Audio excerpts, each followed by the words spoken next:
어느 부흥회에서 강사 목사님이 성도님들에게 질문을 좀 드렸습니다.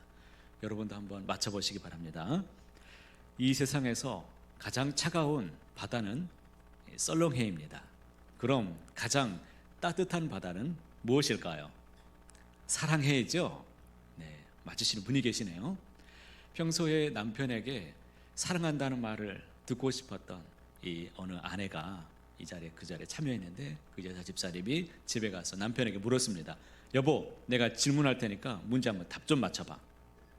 이 세상에서 가장 차가운 바다는 썰렁해래. 그런데 가장 따뜻한 바다는 뭘까?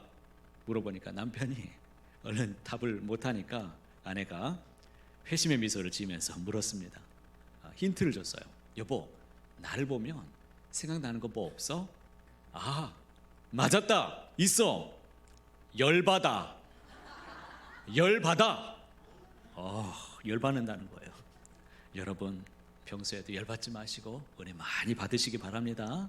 은혜 받아야 돼요. 은혜 바다에 살아야죠. 안 그렇습니까? 은혜의 바다에 우리가 항해하고 지금도 살아가게 되는 줄 믿습니다. 오늘 말씀도 이 바다와 관련되어 있는데요. 우리가 인생의 바다에서 다 항해하고 있습니다. 저마다 열심히 달려가고 있는데, 지난 시간에 풍랑을 만난 이 제자들의 이야기를 함께 나눈 적이 있는데 여러분 기억하시죠? 네, 금시초문이라는 표정을 이른 아침이기 때문에 이해하겠습니다.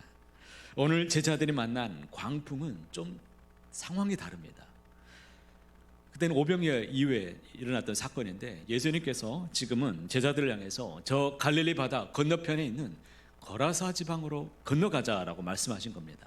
그래서 제자들이 예수님 말씀에 따라서 이 갈릴리 바다로 항해하게 되었습니다. 예수님께서는 낮 동안의 일 때문에 지치셨는지 배에 오르시자마자 깊은 잠에 드셨습니다. 제자들과 함께 이제 배를 타고 가게 되는데, 그런데 문제가 생겼습니다. 배가 가운데쯤 항해하게 되었을 때 그때 광풍이 불기 시작한 겁니다. 바람이 불기 시작하더니 바람이 이 물결이 출렁이면서 비가 내리면서 굉장한 광풍으로 인해서 배가 뒤집힐 것만 같은 그런 상황에 빠지게 되었습니다. 그들은 이전과 똑같이 이 물에 휩쓸리지 않기 위해서 그들이 이 통과하기 위해서 광풍을 맞서서 열심히 자기가 가지고 있는 모든 노하우를 총동원해서 노력해 보았습니다. 그렇게 사투를 벌였지만 모든 노력이 다 허사였습니다. 그런데 기진한 제자들이 그제서야 예수님이 생각났습니다. 이 배에 예수님이 지금 타고 계시잖아. 그때 예수님을 찾았습니다. 예수님은 이 갑판 위를 돌아봐도 계시지 않았습니다. 그들이 예수님을 찾았던 곳이 어디였습니까? 배 뒤편에 있는 구석이었습니다. 놀랍게도 주님이 그곳에서 곤히 주무시고 계신 것이었습니다. 오늘 말씀에도 예수님께서 고물에서 베개를 베고 주무셨다라고 지금 말씀하고 있습니다. 아무리 피곤하시더라도 그렇지 그 여동치는 그 배 위에서 어떻게 곤히 주무실 수가 있으셨을까요? 제자들은 주무시는 예수님을 흔들어 깨웁니다. 선생님이요, 우리가 죽게 되었는데 어찌 우리를 돌보지 아니하십니까? 마치 원망이 섞인 투정이죠. 사실 이 질문은 평소 우리가 하나님께 늘 던지는 질문입니다. 거친 바다에 항해하는 우리 인생길에서 우리가 조금만 이 큰 폭풍을 만날 때마다 우리는 주님께 따져 묻습니다. 하나님, 제가 죽게 되었는데 하나님은 지금 어디 계십니까? 지금 너무 힘이 드는데 하나님 어디 계시면서 왜 우리를 가만히 계십니까? 하나님, 지금 하나님 앞에 호소하고 있는데 언제까지 기다려야 됩니까? 주님, 내 기도를 잊지 마시고 꼭 들어주십시오. 하나님, 이렇게 우리는 흔들어 주님을 깨웁니다. 하나님이 내 고통에 침묵하시는 것 같아서 때로는 너무나 두렵고 찾아오는 이 공포감을 느낄 때마다 제자들처럼 주님을 흔들면서 우리는 주님께 항의합니다. 갈릴리 바다에서 큰 폭풍을 만난 연약한 이 쪽배는 마치 우리 인생과 똑같습니다. 우리의 쪽배는 너무나 부서지기 쉬울 만큼 너무나 연약합니다. 우리는 밖에서 몰아치는 비바람뿐만이 아니라 내 마음 안에서 소용돌이치는 내 마음의 두려움의 이 비바람 때문에 어찌할 바를 모르고 광풍을 만나면 어떻게 아무것도 보이지 않습니다. 우리 인생의 바다에는 풍랑이 끊이지 않습니다. 어떤 사람은 경제적인 풍랑을 만나기도 하고, 어떤 사람은 건강이 갑자기 무너져서 질병의 고통에 그런 항해를 하게 되기도 합니다. 또 어떤 사람은 잠을 잘 수 없는 고통을, 절망을 만나서 이루 말할 수 없는 고통의 절망의 바다에 항해하기도 합니다. 또 어떤 사람은 또 여러 가지 또 인간관계로 인해서 말할 수 없는 고통의 그런 관계의 풍랑을 겪기도 하는 것입니다. 우리는 이런저런 위협을 만날 때마다 이런 풍랑을 헤치면서 살아가고 있지요. 고독, 고통, 허무, 실직, 실패, 정죄, 비난, 배신, 이별, 사별, 질병, 죽음의 이 수많은 인생의 이런 돌풍이 우리를 날마다 두렵게 만듭니다. 여러분, 오늘 이 시대에 얼마나 많은 돌풍이 우리에게 찾아오고 불고 있습니까? 여러분, 이 세상에 잔잔한 바다는 없습니다. 크고 작은 이 풍랑은 있지만 내게 작은 잔잔한 바람은 없습니다. 코로나의 광풍이 3년을 휩쓸고 갔잖아요. 그런데 오늘 우리가 느끼는 경제적인 어려움은 이 코로나 때보다 더 어렵다고 다들 지금 아우성입니다. 너무 견딜 수 없어서 우는 성도님 앞에서 어떻게 위로해야 될지 정말 막막할 때가 있습니다. 자영업자들 뿐만 아니라 모두가 다 힘들다고 말합니다. 인생의 돌풍은 예측이 불가능합니다. 예측할 수가 없어요. 오늘 일기예보에 비가 온다고 했는데 비도 안 옵니다. 이 일기를 하나님이 주관하시잖아요. 앞이 보이지 않는 이 내일을 살아가야 된다는 이 사실 때문에 우리는 더 살기 힘들 때가 있고 두려워질 때가 있습니다. 오늘 말씀은 인생의 이 풍랑 가운데 있는 우리에게 어떻게 헤쳐나가야 될지를 말씀해 주고 있습니다. 인생의 돌풍이 불어오는 이 갈릴리 바다에서 우리는 과연 어떻게 헤쳐나가야 되는 것일까요? 먼저 우리는 제자들의 모습을 살펴보아야 됩니다. 지금 제자들에게 문제가 지금 무엇입니까?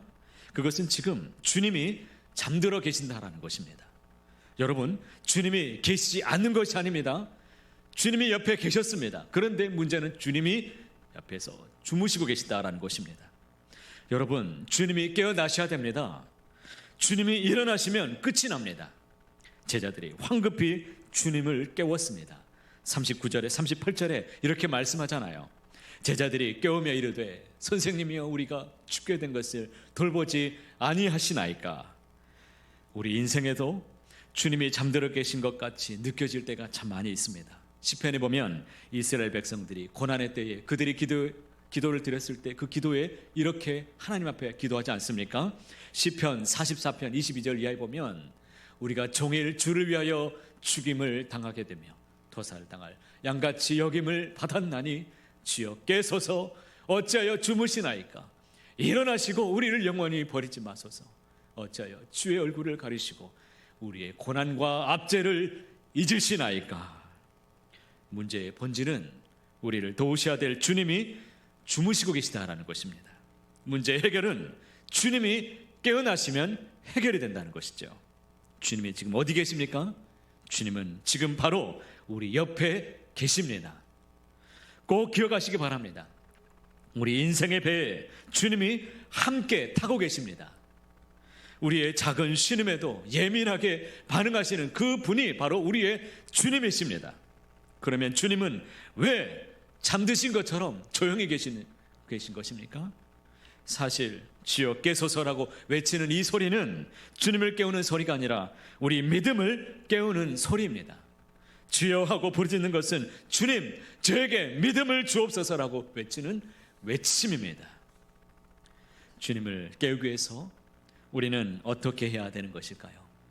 예수님을 깨운다는 것이 과연 무슨 뜻입니까? 내 실존의 위기를 예수님께 고백한다는 것입니다. 하나님께 내 마음을 토하는 것입니다.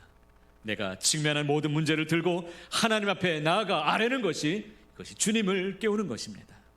시편 62편 8절 말씀에 이렇게 말씀하죠. 함께 읽어보겠습니다. 백성들아 시시로 그를 의지하고 그의 앞에 마음을 토하라. 하나님은 우리의 피난처시로다. 할렐루야. 여기서 토하다라는 이 단어를 이 히브리어 원문을 좀 찾아보니까 쏟아 붓는다라는 그런 뜻을 갖고 있습니다. 하나님, 두렵습니다. 하나님, 막막합니다. 하나님, 내가 어떻게 살아야 할지 모르겠습니다. 하나님, 이 문제를 좀 들어주십시오. 내가 어떻게 나가야 될지 모르겠습니다. 내 인생을 좀 이끌어 주십시오. 제 마음을 좀 하나님 위로해 주십시오. 어떻게 나가야 될지 가르쳐 주십시오. 이렇게 마음을 주님께 쏟아놓는 것, 이것이 바로 주님을 깨우는 것입니다. 하나님께 내가 갖고 있는 내 문제와 아픔을 그대로 아뢰라는 것입니다. 이것이 바로 주님을 깨우는 것입니다. 그런데 문제는 무엇입니까? 주님이 내 옆에 계시는데도 우리는 주님께 내 문제를 맡기지 않습니다. 내가 그 문제를 자꾸 해결하려고 하죠. 내 실력을, 내가 살아온 내 삶의 경험과 내 방식대로 노하우를 총동원해 봅니다. 제자들은 밤이 맞도록 고생하고 수고했지만 아무런 소용이 없었다고 말씀합니다. 우리는 예수님이 함께 계신다라고 알고 있지만 여전히 내 삶 속에서 그냥 주님이 주무시도록 그냥 내버려 두고 있습니다. 사랑하는 성도 여러분, 내 안에 예수님이 깨어나셔야 됩니다. 내 안에 예수님의 말씀이 울려야 됩니다. 내 안에 예수님이 잠들지 않으시도록 부르짖고 흔들어 깨우시기를 바랍니다. 바로 그때 우리 인생의 풍랑은 멈추고 잔잔해지게 될 것입니다. 고난 잠에서 깨어나신 예수님은 바람을 꾸짖습니다. 바다를 향해 잠잠하라, 고요하라 라고 주님이 꾸짖었습니다. 바람이 그치고 바다가 잔잔해졌습니다. 예수님은 단 두 마디만 하셨습니다. 잠잠하라, 고요하라. 여러분, 한번 상상해 보십시오.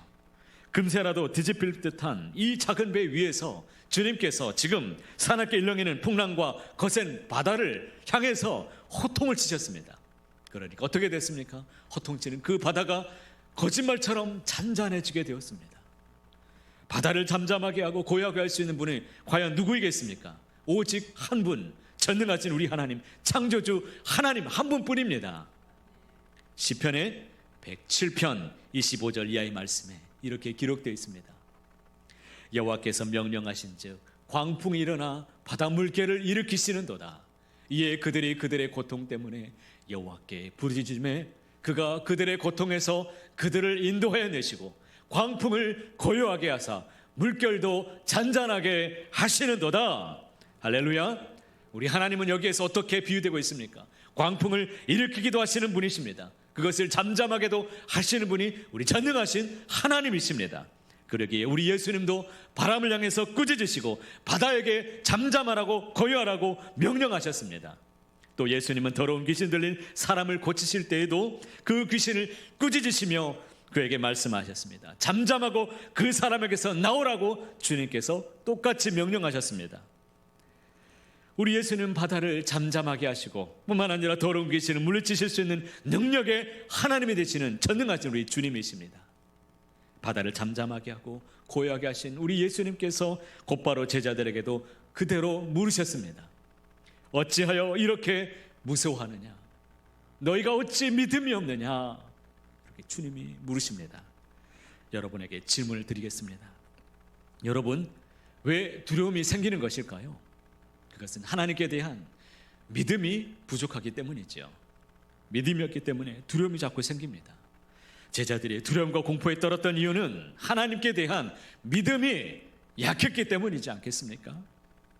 풍랑을 만난 사람에게 가장 중요한 것은 꼭 기억하십시오. 바로 믿음입니다. 문제는 풍랑이 아니라 두려움이 바로 문제입니다. 자꾸 두려움 때문에, 염려 때문에, 앞이 보이지 않기 때문에 하나님을 바라보지 못하고 믿음을 잃어버리는 것이, 이것이 진짜 문제입니다. 예수님은 풍랑 속에서 어떻게 계셨습니까? 예수님은 그 풍랑 속에서 곤히 주무셨다라고 성경이 말씀하고 있습니다. 풍랑이 예수님을 깨우지 못했습니다. 비바람이 아무리 거칠게 휩쓸어도 예수님을 흔들지 못했습니다.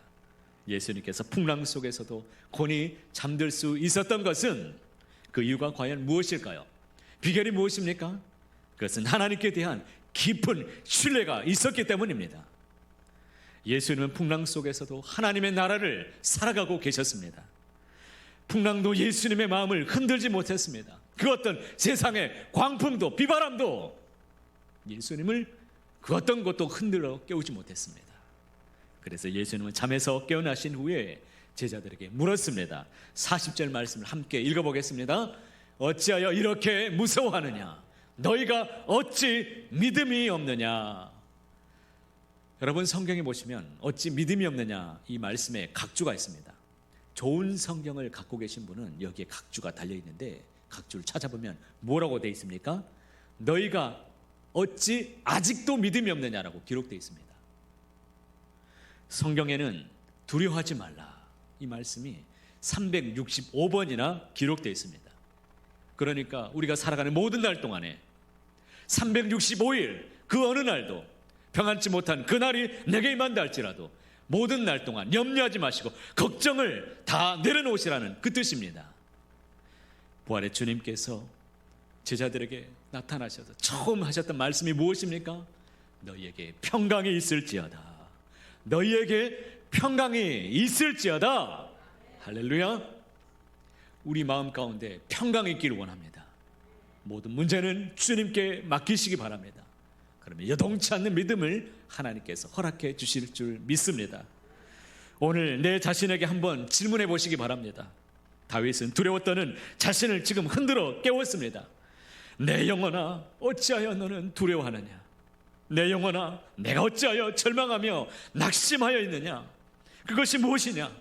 무엇이 너를 지금 낙심하게 하고 너를 두렵게 만들고 있느냐? 자기 자신을 흔들어 깨웠습니다. 여러분에게 물으셔야 됩니다. 그래야 두려움의 실체에서 우리는 진정 벗어나게 되실 줄로 믿습니다. 예수는 바람을 향해서 꾸짖고 명령하셨습니다. 잠잠하라, 고요하라. 우리를 두렵게 만드는 풍랑을 향해서 여러분 꾸짖고 명령하시기 바랍니다. 불안하고 흔들리는 우리 마음과 영혼을 향해서 여러분 명령하시기 바랍니다. 낙심케 하는 환경을 향해서 내 인생의 풍랑을 향해서 잠잠하라, 고요하라 이렇게 외치시기 바랍니다. 두려움아 물러가라. 나를 흔들고 무너지게 만드는 모든 세력들아 내게서 떠나갈지어다 꾸짖으시기 바랍니다. 또한 풍랑 앞에서 흔들리는 우리 자신을 향해서 이렇게 외치십시오. 나의 영혼아 너는 잠잠히 하나님을 바랄지어다. 잠잠히 하나님을 바라보고 모든 낙심을 다 내려놓거라. 선포하고 그때마다 명령하시기 바랍니다. 꼭 명령하시기 바랍니다.